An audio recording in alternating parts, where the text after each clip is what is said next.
Good morning, everybody. Dom Amato here on the 3 News Now desk. We are standing by right now ahead of the Rita Curran press conference. You can see this is a live look you're taking at right now at the podium there, and there's a few older photos there. We expect to hear from Burlington Police this morning. We expect to hear from possibly some forensic scientists who will be able to tell us exactly how this cold case was cracked. Nearly 52 years. That's how long it's taken for this case to come to a solution here. Darren Perrin did some extensive reporting on this case last week. I'm going to play you his story that he did on this ahead of the press conference, which is set to start in just a few moments at 10 o'clock. Here's Darren's reporting. Sources tell Channel 3 News Burlington Police will reveal Tuesday they've solved the decades-old slaying of Rita Curran. Chief John Murad confirms an announcement about the case will happen Tuesday. In July 1971, the 24-year-old was brutally beaten, strangled, and sexually assaulted inside her bedroom at an apartment on Brooks Avenue in Burlington. The body of the beloved second-grade teacher at Milton Elementary School was discovered by a roommate. The gruesome murder shattered the neighborhood's sense of security at the time and triggered one of Vermont's most notorious unsolved mysteries. At one point, infamous serial killer Ted Bundy was investigated as a possible suspect in Curran's murder. But just before Bundy was executed in Florida, he confessed to several unsolved murders, and it became clear to investigators he did not kill Rita Curran. Detectives at BPD were assigned to the cold case over the years, but it wasn't until about 3 years ago that Burlington put a team of officers on it. Sources tell me their investigation and a key piece of DNA evidence discovered at the scene and kept all these years helped crack the case.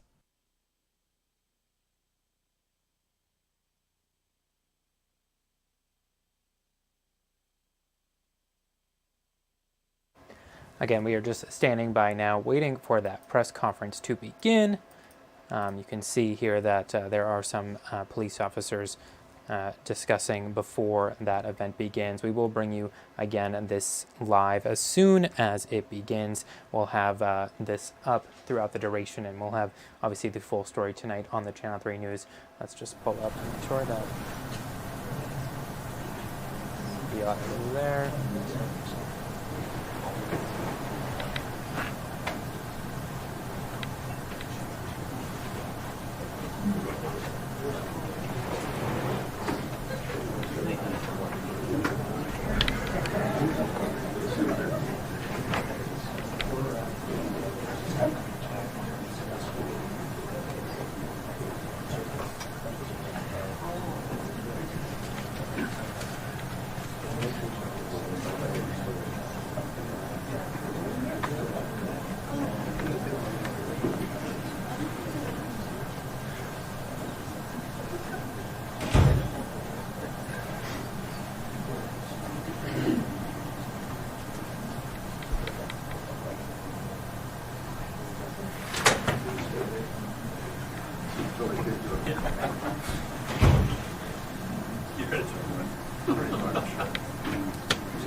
Get the audio from here or something? Is there a speaker we can put close to the microphone? Yes, sir. I'm sorry.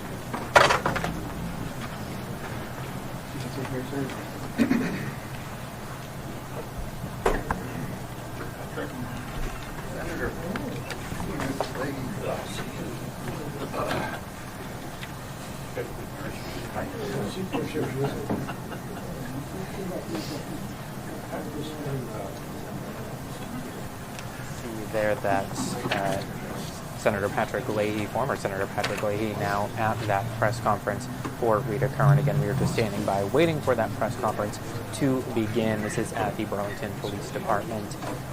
It appears that the mayor is there, Chittenden County State's Attorney Sarah George is there, former Senator Patrick Leahy, and we're going to take this full here so you can see a few people in the audience there. Just again waiting on this to begin here in just a few moments.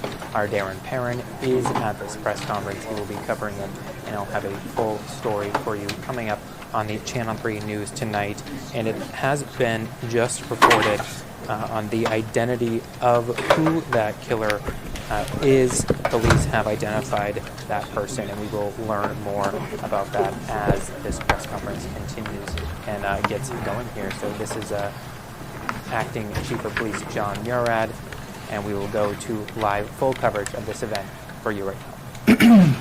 Good morning, everybody, and thank you very much for being here on this this day that is filled with mixed emotions. I think ultimately those emotions are ones of relief, of pride for me, for this department, but mostly of gratitude to a family that has been through an incredible ordeal for more than half a century.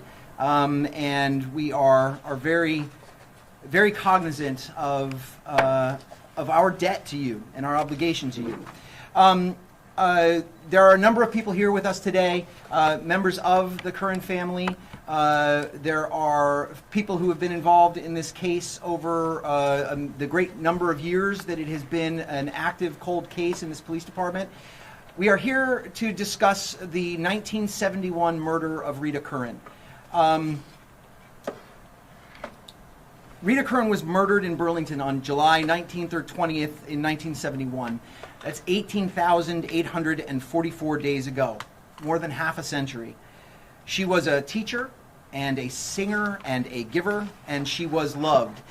And the random violence of her murder left a stain on our community, and it devastated her family. And for 50 years, they have waited for justice. Rita's parents died waiting for it. Through all those years, the men and women of the Burlington Police Department have never stopped seeking it on their behalf. Cops see a lot of death, but they know that it's nothing compared to what the families of the lost experienced. There is a line from Robert Frost about the loss of a child. The nearest friends can go with anyone to death and come so far short they might as well not try to go at all. No one but the Curran family truly knows, the loss that they have suffered. But for generations, this police department, and most recently, Lieutenant Detective Commander Jim Trieb and his team, this case has always been about the Curran family. A few years ago, Lieutenant Trieb reopened this case. He decided to abandon an older way of addressing cold cases in which one detective would be assigned to work the case alone when he or she had free time, and instead he created a plan to select a case and treat it like the crime had just been committed and put a team effort on it. And this meant multiple detectives and technicians examining reports and physical evidence and thinking about the case together. And you'll hear more about this from Lieutenant Trieb directly shortly.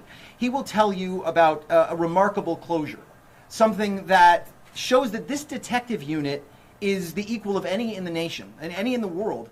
And it can't be forgotten that they worked this case while simultaneously addressing three of the most busiest years from an investigatory standpoint in our city's history.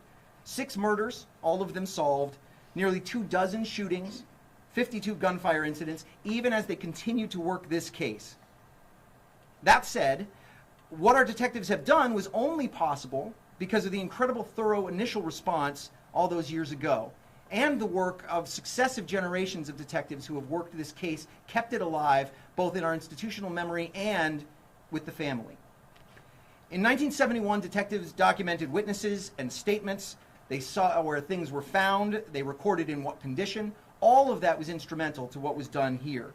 They took and preserved items whose eventual scientific value they had no way of knowing. And decades later, a cigarette butt recovered at the scene generated a DNA profile. Good detective work ensured that the profile could be connected to a suspect. Lieutenant Trieb and C.C. Moore of Parabon Labs will describe this part in greater detail. Our suspect's name, William DeRoos. He was a 31-year-old man who lived upstairs with his wife, Michelle. She was several years younger than he, about Rita's age. And on the night of July 19th, 1971, they had been married only 2 weeks. They had a quarrel. William DeRoos left for a cool-down walk. The next morning, when police knocked on the couple's door to ask if they had heard anything the night before, Michelle said no. She said nothing about the quarrel or the walk. The husband and wife gave each other alibis. 5 decades later, she told our detectives a different story, the truth. But there will always be unanswered questions. Did she know? Did she hear? Lieutenant Dick Bolio's report said that Rita put up a vicious struggle, and that is his quote. She fought for her life 2 floors below the DeRoos. Shortly after the murder, William DeRoos moved to Thailand and became a Buddhist monk. Michelle barely ever saw him again. Today, William DeRoos would be 83, but there is not a cop in this building who would not happily put handcuffs on him. Instead, he died in San Francisco in 1986, 15 years after murdering Rita. He was 46, and he died of acute morphine poisoning. We have cause to believe that he continued to hurt people, to be a dangerous person, although there is no evidence of anything as horrific as his murder of Rita Curran. In 1991, another unrelated killing rocked Vermont.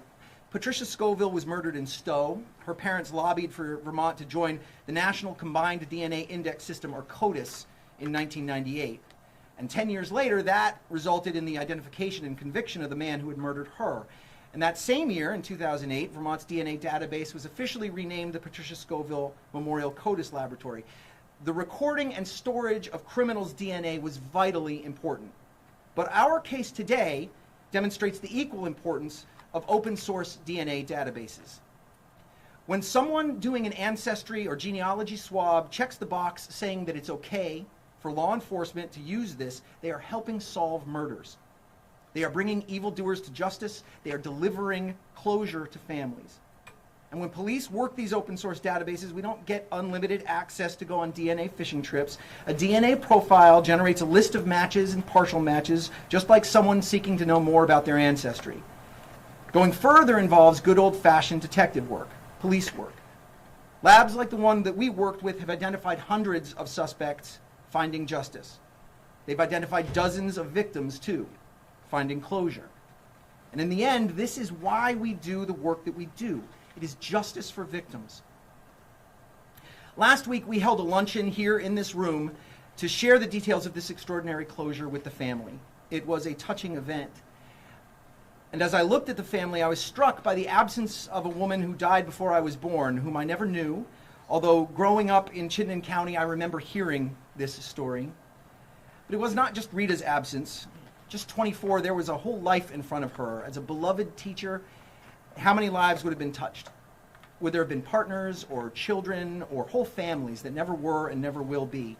It is for the Currans and for Rita that 50 years of Burlington cops and detectives have worked this case.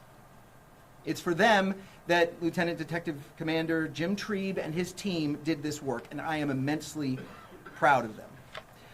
And so I will now allow Jim to come up and give more details about this case. Our plan is for the lieutenant to come and speak. I would then ask that he's going to also allow us to speak virtually with C.C. Moore of Parabon Labs. There will be some acknowledgments from Detective Tom Chenette, who was who had the case at the time. Detective Lieutenant Commander Jim Trieb decided to change it from a single case officer into a joint effort. And then there will be an opportunity for the mayor to speak, who has joined us. Thank you, sir. And then the family. We will hear from you last as the most important voices in this room. And then we'll have an opportunity for Q&A, and including our various important partners who are here. The state's attorney is present. Senator Patrick Leahy, who was the state's attorney at the time of this crime, is present. And those individuals will be available for that Q&A as well. So, Lieutenant Trieb.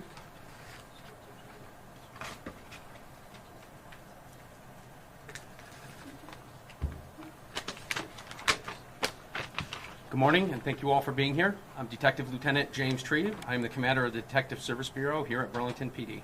Before I get into the case presentation, I want to say something to the Curran family. It's been amazing getting to know you all. I am moved by your strength, your courage, and your resolve. And thank you for believing in us and supporting us in this journey to get you these long-awaited answers. So thank you very much. Next, I want to thank my team, the men and women of the Burlington Police Department's Detective Service Bureau. You all are the brightest, most tenacious, relentless detectives I have ever worked with. I'm so proud of all of you, and I'm glad to say, and I'm honored to be here to say that I work beside you.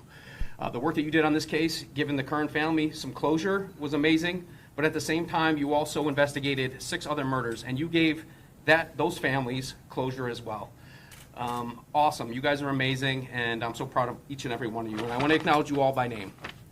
Lieutenant Mai Wynn, Detective Sergeant Michael Beliveau, Corporal Jamie Morris, Detective Corporals Thomas Chenette, Crystal Rinn, Phil Tremblay, Chase Favori, Eric Cradaville, Derwin Ellerman, Erica Shaler, Orrin Byrne, Nikki Moyer. I also want to acknowledge our identification technicians who also worked very hard on this case. It's Amy Sahanich and Courtney Mitchell. Corporals, Joseph Coro, Patrick Hartnett, and Senior Officer Zach Beal. I also want to acknowledge some individuals that worked in the Detective Bureau have moved on to other jobs. Former Detective Corporals John Stoughton, Greg Osilka, David Bowers, and former police officer Rebecca Spittle. Thank you all very much. You're amazing. And I'll start out with the case. I'm just going to do a basic overview. The case has been reported on a lot over the last 50 years. I think you all will be provided reports at the conclusion of this press conference. July 19th, 1971, Rita was discovered murdered in her bedroom in her apartment on Brooks Avenue. She was discovered by her roommates. The police department was ultimately summoned to this location. They began processing the crime scene. An important part of that processing, and I'm still amazed today after all these years, what they were focused on, and they actually collected a lot of stuff way ahead of their time. And one of those items being a cigarette butt. This cigarette butt was discovered next to Rita's right arm. The cigarette butt hadn't been crushed or put out; it had been dropped there, and and there was ash found next to her right arm between her body, along with the cigarette butt, concluding that the cigarette butt had been dropped there and burned out on the floor next to her body. At the time, it was a Lark cigarette butt, and that's all they had. It was just a brand name, but they collected it anyway, not knowing what DNA was going to be for another 15 years. That cigarette butt sat in evidence for over 40 years, and in 2014, a retired detective, his name was Jeff Beerworth, was working the case. He submitted that cigarette butt to the office of the Chief Medical Examiner's office in New York City for DNA processing. And they were able to extract a male DNA profile from that cigarette butt. That cigarette butt DNA was put into CODIS, and we never got a hit from that, meaning that the suspect, or the donor of that cigarette butt, had never been convicted of a felony, and his DNA was not entered into CODIS. Jeff, over the years following that, basically methodically, gumshoe detective worked down that suspect list, getting DNA to try to rule people out from that cigarette butt DNA. He ended up retiring, and shortly after that, we decided to pick up the case, and as Chief laid out, we decided to do it as a team. We were going to finish this case as a team, and we were going to throw everything at it. It had been 51 years, and the family had been waiting a long time to get some answers, and when I met with the family, I made a promise to them. I told them at the end of this, we were either going to have an answer for them, one way or the other, whether it was solvable or it was not solvable, but they were going to have an answer once and for all. We took 3 different approaches to this. A lot of it was going to be about forensic evidence. They collected a lot of evidence, and we were going to use that to our advantage. We were going to contract with a lab. We were going to do some new testing with DNA. There was some cutting-edge stuff that was out there, and we ended up contracting with a lab out of Florida, DNA Labs International, and they were using a machine called the MVAC. It's going to be a rudimentary description of what the MVAC actually is. I'm probably not going to do it justice. But basically, it's saturating a surface, clothing with sterile solution, and ultimately sucking it up with like a jet vac style instrument into a storage tank, where they will ultimately separate the DNA and examine it. We decided that there was some evidence in this case that we thought that we could send off to DNA Labs and have it retested after all these years to see if we could develop a DNA profile of our suspect. That was one part of it. The second part was we were going to we're going to reopen the victimology. We're going to go through and scour through all the reports, and we were going to identify anybody that was close to Rita, and any name that was in that box, we added it to our suspect pool. Anybody that was close to the scene. One individual was close, and his name was William DeRoos, and he lived up on the 3rd floor of the same building. He had been contacted 3 times by police, gave an alibi. He and his wife alibied each other that they were home all night, didn't hear anything, didn't see anything. We were going to leave anything to chance. He was on our list. And we did that with a lot of people. We cast a wide net, and we were going to see what we can come up with. Third part of that is we knew we had a DNA extract from the cigarette butt that Detective Beerworth was able to develop. We were thinking about doing some genealogy, and probably about 7 years before this case started, I remember seeing a documentary where a genealogist researcher, C.C. Moore, as it would be, was in the documentary, and she was talking about how they were doing this research to help law enforcement agencies across this country solve cold cases. And I was absolutely just amazed by the work she was doing, never knowing that all these years later, she, as fate would have it, would end up being the person doing our case. So we ended up getting the extract. We sent it to Parabon Labs, and they had to resequence it to have it entered into an open source DNA database, Family Tree and GEDmatch. And as Chief pointed out, the unsung heroes in this investigation are all those people who opted to allow law enforcement to look at their DNA for the purposes of solving these cases. And that's what happened in this case. And C.C. Moore, I believe, is here with us, and I'm going to let her speak to her research on the cigarette butt extract.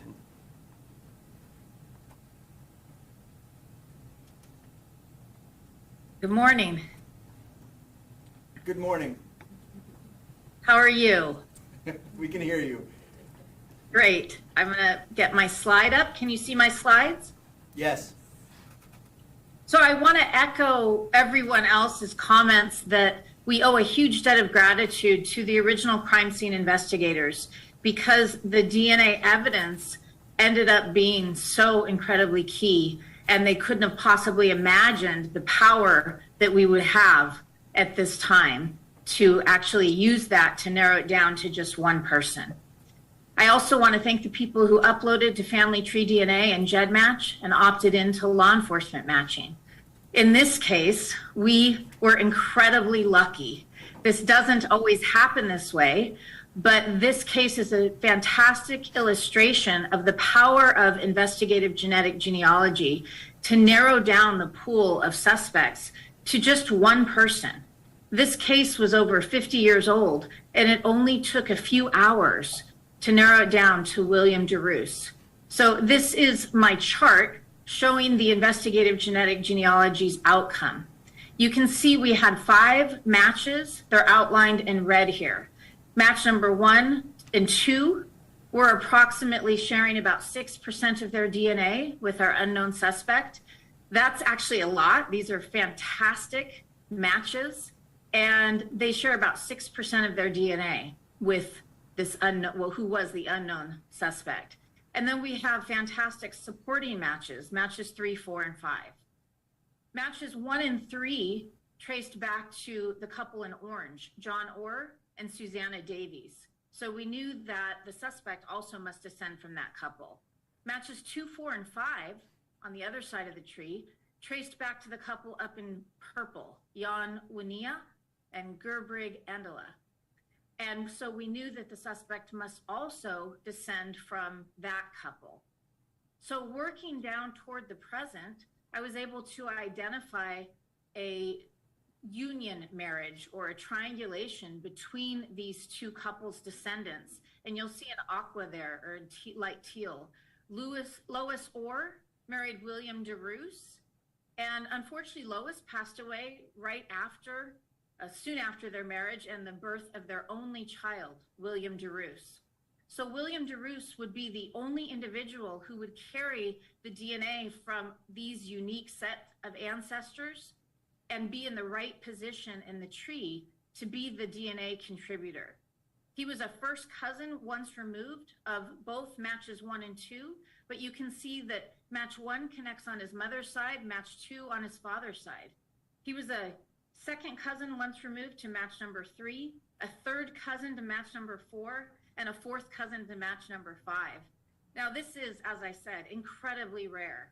We had a huge stroke of luck after 50 years and generations of detectives working this case. And it finally came down to advanced technology. And so the Burlington Police Department and Detective Trebe really we owe them a big debt of gratitude as well for being willing to embrace this advanced technology. Now, when I was working this case and it narrowed down to William DeRoos, at first I was confused because he wasn't from Burlington, but public records are so important in these types of cases. And I pretty quickly was able to find this marriage record. William Richard DeRoos marrying in Burlington, Vermont in July of 1971. Well, this was pretty incredible because it put him in the same area of the crime within only about 2 weeks of Rita's murder. And even more shocking was his address that was documented here, 15 Brooks Avenue, showing that he was living in the same building. And so this was really an incredible find, and it tied him very solidly to the place of the crime at the time of the crime. I really want to thank Burlington Police Department for allowing my team and I at Parabon to be part of this investigation. Our hearts go out to Rita's family. When we're working these cases, we're thinking about you all the time. And we really want to thank everybody involved in this case and for sticking with it long enough that we could be part of it. Thank you so much for having me. Thank you. Thank you, Cece. Well, as you can imagine, after hearing that information, he jumped to the top of our list as our main suspect. We knew, doing some research, that his wife at the time of the murder was still alive. We sent 2 detectives to the West Coast to interview her, and she was cooperative and gave us an interesting statement that filled in a lot of gaps that we didn't have. She met William DeRoos in San Francisco, ultimately moving to Burlington because her family was here. They had been living at that address on Brooks Avenue for approximately 2 months. While living there, they were discussing their life plans. They were going to have a child together, and William was going to be a hairdresser or a barber, and he was going to start a barber shop in Burlington. They were discussing these plans. They were married about 2 weeks before the murder. The night of the murder, she tells us that they get into an argument and that William leaves the residence. So he doesn't have an alibi at the time of the murder. He was gone. He ultimately returns back to the residence at some point later in the evening after she was gone to sleep. The next morning, police officers are knocking on their door, and when she first learns for the first time that someone was murdered downstairs, they lied to the police department. They told, William DeRoos told the police officers that they were home. They didn't hear anything and didn't see anything. And immediately upon closing the door, he turned to Michelle and asked her and told her that if the police ever showed up again, she was to tell him that he was home all night because he had a criminal history, and if they knew he was out, they would come after him for this. And she believed him, and she kept that lie up 3 times. Immediately after the murder, the plans, these life plans of having a child in a barbershop, they dissipate, they disappear. Within a short period of time, he wants to run away and go to Thailand to become a Buddhist monk, which he ultimately does and leaves his wife behind. She ends up going over there in the spring. They contact each other briefly, and the marriage ends. We also found out that he was married to another wife. He kind of drops off the radar for a little while and then shows back up in San Francisco in 1974, where he meets his next wife. Her name is Sarah. We interviewed her as well. She said that she met him at a Zen lounge in San Francisco. She described him as being a guru. He was going by the name Dutch at the time. They fell in love. They ended up getting married. He didn't tell her a lot about Thailand. He didn't tell her a lot about Vermont. But when we asked her about violence and did she ever witness anything, she was able to describe 2 incidents. One incident where they were meeting with a female friend, the 3 of them, they were talking, and unprovoked, William DeRoos took a pocket knife from his pocket and stabbed the female in the abdomen for no reason whatsoever. She was ultimately taken for medical care. He was arrested. He returned home the next day acting as if nothing had happened. When she asked him about it, he basically said, "Oh, I thought I stabbed you," and then went about his business. Later on in the relationship, they were at the kitchen table, they were having dinner, and for no reason he explodes and he attacks her. And he strangles her with both hands to the point of losing consciousness. And I will remind you all that Rita Curran Her cause of death was strangulation. She ends up leaving him, and the next we find out about him is he dies on a floor in a sleazy hotel in San Francisco of a drug overdose. The next part of this is the forensic evidence, and there's some more evidence that we uncovered. We contracted with DNA Labs International out of Florida to retest some of the clothing that we thought that the suspect had touched to see if we could get DNA after all these years. One of the things that we knew the suspect had touched was Rita's house coat. It had been forcibly ripped open, ripping all the buttons off. We ended up sending that house coat off to DNA Labs International along with other things, and they ultimately tested the front part of the house coat using the MVAC system. They ended up finding a mixture of at least 4 people on the front of her house coat with at least 1 male. When they compared that mixture to Rita Curran's known DNA sample and William DeRousse's, the cigarette butt donor, they were able to conclude that it was 65,000 times more likely that that mixture contained Rita's DNA and William DeRousse's DNA, as opposed to Rita's DNA and 3 strangers. The standard was described as being strong support that William DeRousse's DNA was on her house coat. Basically, to recap everything, William DeRousse was living upstairs. The time of the murder, the window of opportunity was 70 minutes.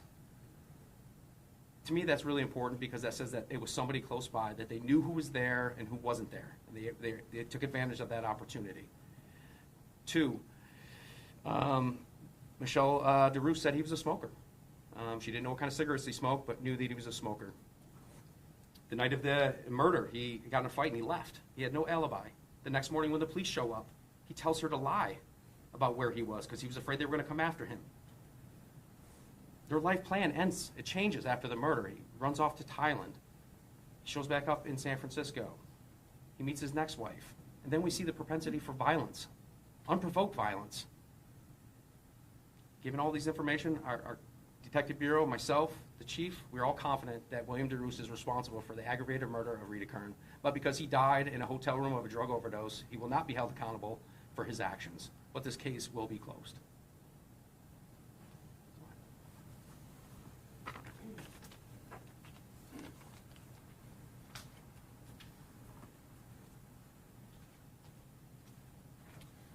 Hi there, my name's Tom Chenette. I was designated the lead detective on this case, but it truly took a village to solve. So we have a list of a few individuals and organizations who we would like to thank, who were extremely helpful over the course of this investigation. First off, Parabon Nanolabs and CC Moore for her genealogy work leading to the suspect identification, and Tom Shaw, who was our law enforcement liaison. The Office of the Chief Medical Examiner in New York City for their work developing a profile from the cigarette butt that was at the time 44 years old. They tested it. DNA Labs International for their enhancement of the cigarette butt profile, as well as finding a matching profile on Rita's clothing from the scene. Seasons of Justice for their financial support and all the important work that they do to support cold case investigations and the closure that those investigations can bring to families. The Chittenden Unit for Special Investigations, the Chittenden County State's Attorney, Sarah George, in her office. From the Vermont State Police Cold Case Unit, Heather Gibbs. From the Vermont Forensic Laboratory, Joy Mapp, Joe Abraham, and Rebecca Wilkins. Arbor Sciences DNA, Jed Match, Family Tree, and for their hospitality and assistance with facilitating witness interviews and DNA collection, the Eugene, Oregon Police Department, the Chilton County Sheriff's Office in Alabama, the Donna Ana County Sheriff's Office in New Mexico, and all of the previous investigators who put a tremendous amount of time, effort, and personal investment into this case, including retired Burlington Police Chief Tom Tremblay, retired Burlington Police Corporal Kim Tavilla, former Burlington Police Detective Jeff Beerworth, and finally the Curran family for your unwavering strength and support for so long in this case. Thank you. Thank you.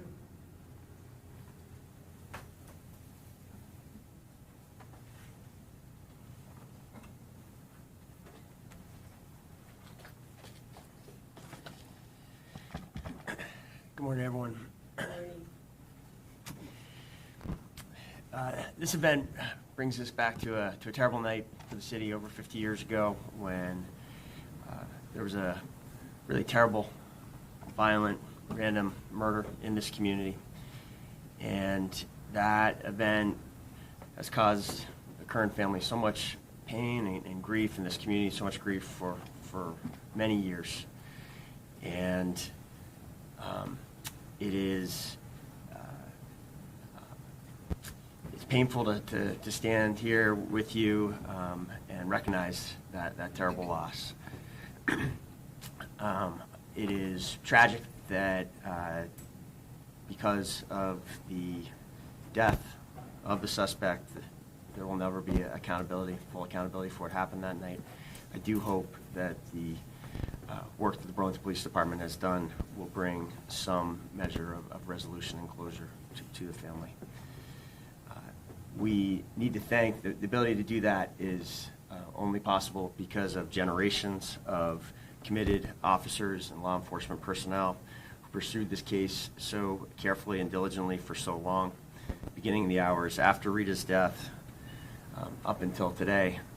Lieutenant Shreve, thank you for walking us through the rigor with which the BPD pursued this case, and thank you for making that pledge to the family and make it possible for the city to make good on that today.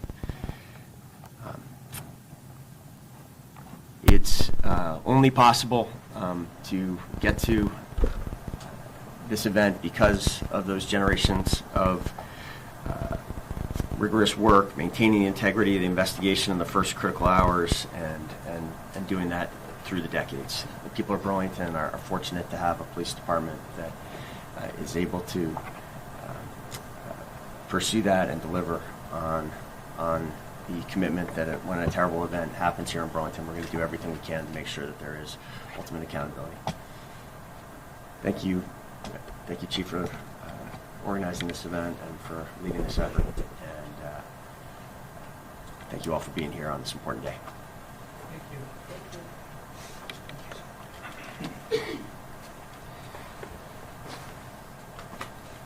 Mary and Todd.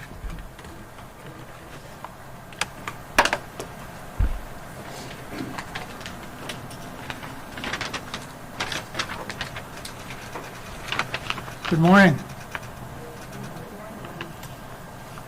Just a few days ago, we filled this room with about 60 detectives, Burlington Police Department staff, and my family. We had a nice lunch and shared stories. We thanked everyone in the Burlington Police Department for all they did to solve my sister's case. I thanked them again this morning. Rita went to Mount St. Mary's Academy in Burlington. She lived at home while attending Trinity College. It was a good home with the three of us kids, our parents, and our grandfather. Rita and I lived at home until each of us was 24 years old. The difference was the 2 weeks after Rita moved out, her life was cut short.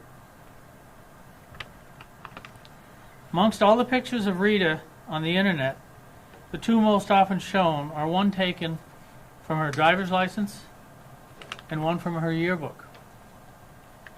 What's not shown is a little poem by E.B. Browning that she chose to be next to her yearbook picture. Little did she know that that poem would soon appear on her gravestone. Her headstone reads, "Our daughter Rita. I seek no copy now of all life's first half. Leave here the pages with long missing curls and write me new my future's epigraph. New angel mine, unhoped for in the future." Unhoped for in the world, I'm sorry. Life in those days was very different. My parents didn't have social workers and specialized grievance counselors. They had the confessional and the rosary beads. My mother came here from Ireland, and my father from Newfoundland. We were an old-fashioned, strong Catholic family. I don't think so much about the guy who did this as I do about Rita and my parents, what they went through. I pray to my parents, and I pray to Rita. My wife, Nancy, tells me we will get through this. We are Curran strong. Tom Tremblay is a retired Burlington detective now working as a consultant for the families of victims of crime. The other day, Tom called Nancy and I aside and shared with us an inspiring message from when he first met our family 52 years ago that influenced him ever since. I'd like Tom to come up now and share that message with all of you. Tom?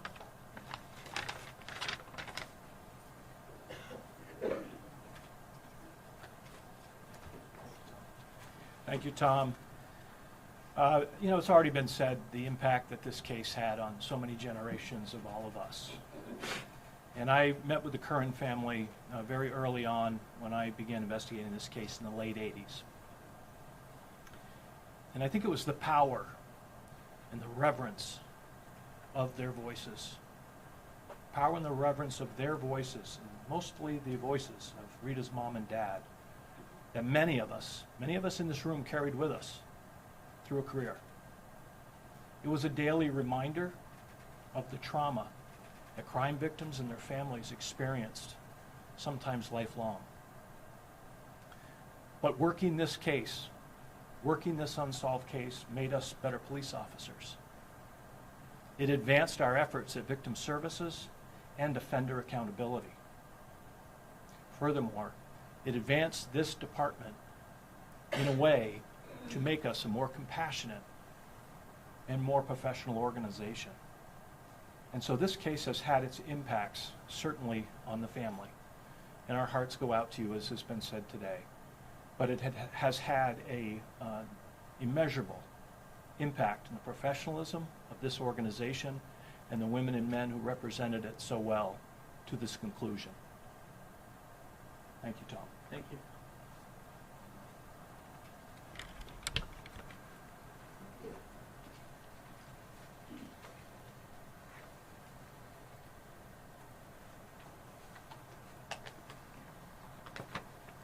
I guess it's my turn, if I can get through this. Pardon the notes. I'd first like to thank my family as well. I'd like to thank my husband, who's always been there. He was there in July 1971, and he's still there. I want to thank my children and my grandchildren, who aren't all here, but who have preserved our story and our family, Rita, as a part of our legacy. And we never let it go. We're not ashamed of her. This is our case, and this is our sister, and she's always with us.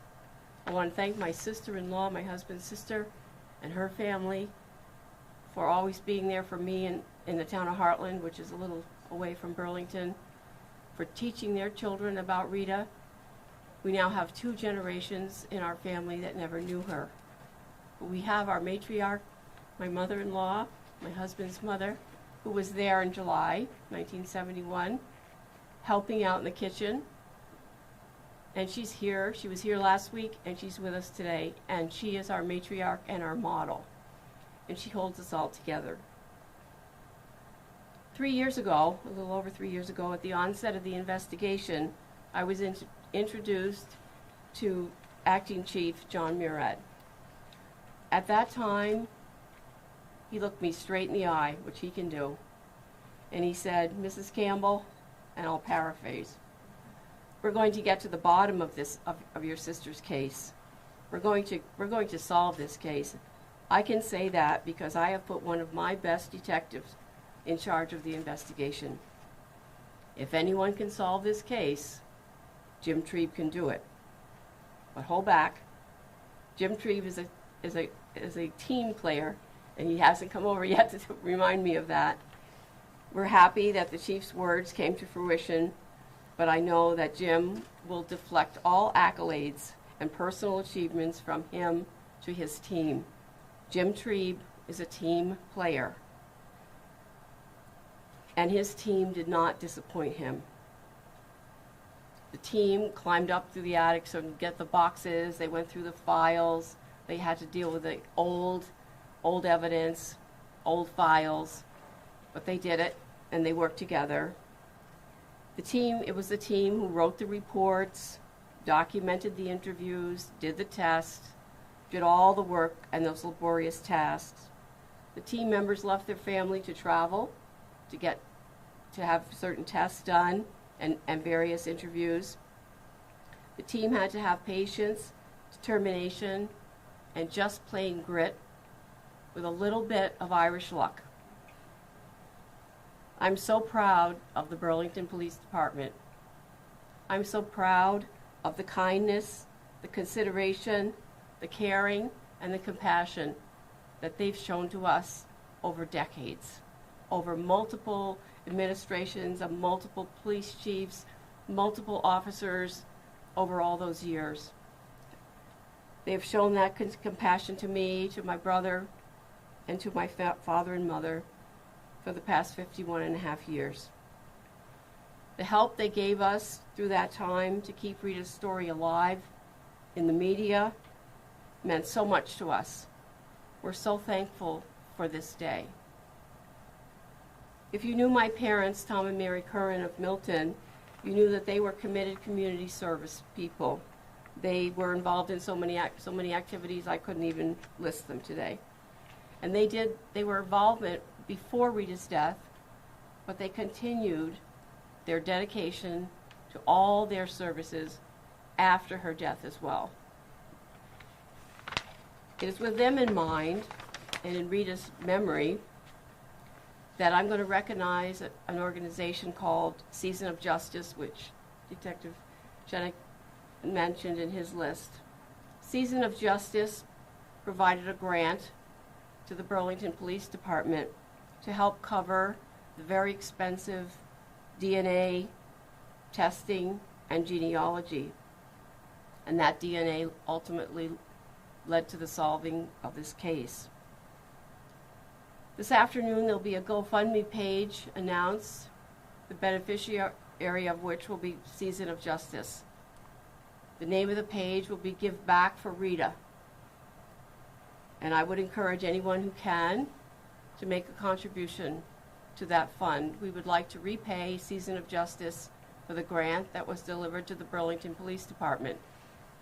And that money will then be used and given to other families, other police departments in their quest to solve their cold case.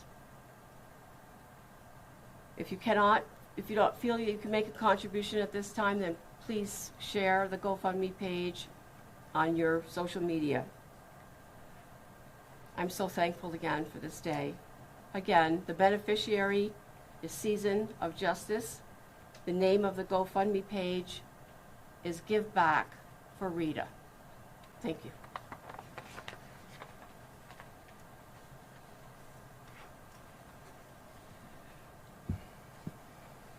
Thank you, Barry. That concludes the formal presentation part, and we are now into a question and answer part for the media if there are questions. I think I'll stand and we can bring other individuals up as necessary if there are questions for individual members either of the team or of our political and community delegations or for the family. So we'll open it up for that. Yes? Can you spell the last name? And also, would the wife face any charges? No, so I can spell that last name. I can also tell you that as the question was, can you spell the last name? Because sometimes the questions from the audiences don't get onto these. Yes, I can spell the last name. The last name is spelled capital D, lowercase e, capital R, and then O-O-S, DeRoos. And the first name was William. We will be distributing the report that was prepared. This report is essentially similar to an affidavit, but it is not, because ultimately there will be no charges presented to a court in this matter owing to the death of the suspect. It was, however, presented to the Chittenden County State's Attorney, and State's Attorney George reviewed it and agreed that it contained probable cause, and that is what allowed us to be able to make this public acknowledgement. And I'm certain she would be available for questions about that. But we'll be distributing that report. The question, another part of the question was, will Michelle DeRoos, who goes by a different name now, face any consequences? No, lying to the police is not a crime. It is not helpful. It is something that we hope that the trust in a police department can prevent and can limit, because ultimately we need the cooperation of our citizens and our communities. Public safety is a shared responsibility. And when police officers go and address these kinds of situations, we need to have that sense of cooperation. And that is built on trust. And it's built on something that I know this department tries to achieve on a daily basis, and something that we are always working towards. Could you have reached the point we are now if Michelle DeRoos had not told the truth?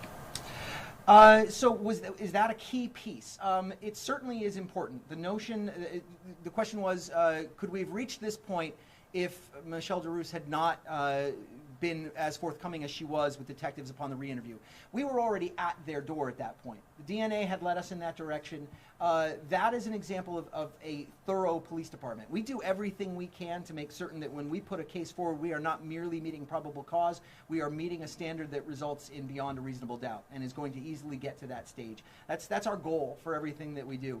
That aspect, the statements that were given during those interviews, we put time and money into sending detectives to locations to do these interviews, to do interviews with the second wife, who had no direct knowledge of the crime, but was going to give us additional information about that suspect. That is a component of creating as strong and compelling a case as possible. Would it alone have been either its absence have been completely pejorative, or was it the key? I really can't say that. These are a totality of circumstance. These cases are built like an edifice, and every part of it is ultimately important.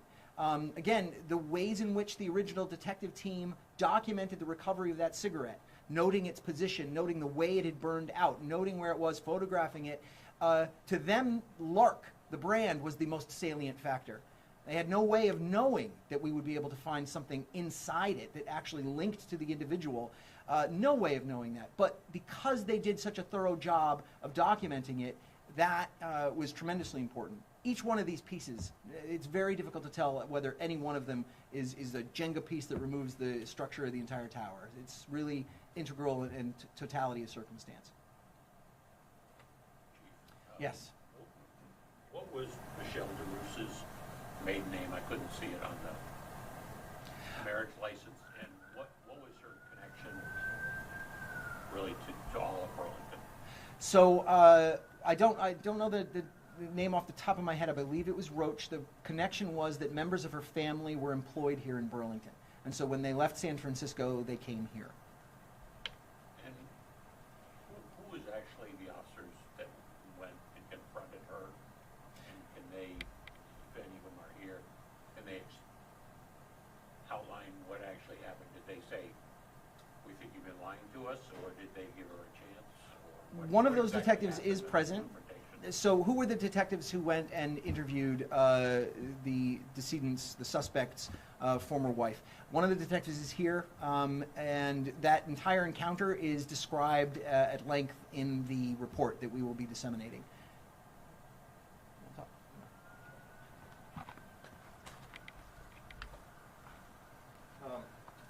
So in fairness to Michelle, I feel like I should probably clarify some points. She, even at the point where Detective Phil Tremblay and I went and spoke with her, I talked to her on 2 occasions. The second time was in person. We sat down for over 3 hours in this interview. And I truly do not believe that she was aware that she knew about the murder. I think she lied at the time because she was young, she was naive, she was newly married, and she was in love. I think she lied because he did have a criminal record that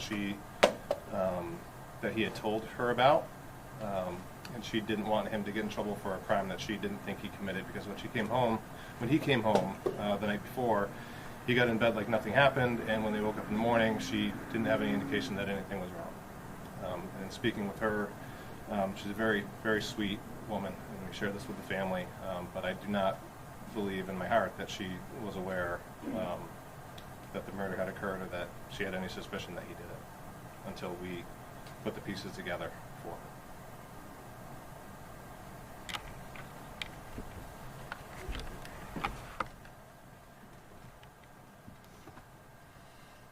Okay. Thank you all for being here with us today. I think that there will be an opportunity to talk to others if you want to ask specific questions. But we are incredibly grateful to all of you for being here today, and to you, most of all, to the Curran family. Thank you very much. You just heard from the Burlington Acting Chief of Police, John Murad, at this press conference here, just about an hour or so, talking about that Rita Curran cold case. So that case, police now say, is solved. They've identified using DNA evidence obtained originally, they say, from a cigarette butt that was found next to Curran's body at her Burlington apartment. They say that he lived in the same building as Rita Curran, and William DeRoos now is dead. Police say that he died of a drug overdose a number of years ago.